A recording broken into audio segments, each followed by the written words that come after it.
If the 1960s and 70s set the stage for the conditions that cultivated the myth of black and black crime, the 1980s created a social, political and economic climate that allowed the myth to absolutely flourish. No singular event contributed more to this development than the rise of Reagan conservatism. Amid mounting frustration towards the welfare state, the physical decline in America's cities, and a very real spike in the frequency of violent crime, conservative Republicans saw an opportunity.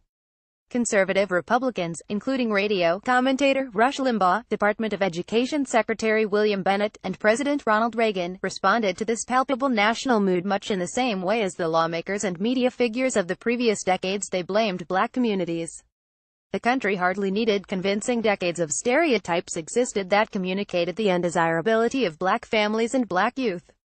But this generation of conservatives took it upon itself to more deeply embed the concept of a culturally infected inner-city space.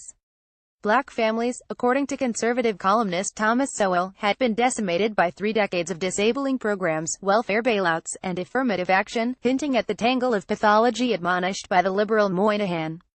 The age of the welfare queen had begun.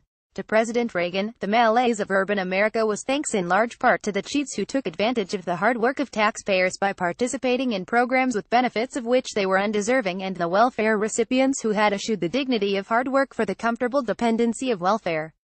These undeserving dependents became immortalized in the national consciousness as the welfare people, the pretending disadvantaged, and most famously, the welfare queens who burdened the inner cities, were wholly dependent on the federal government for survival like helpless children, and raised wayward black youths who turned to gang-based violence instead of stable, middle-class values.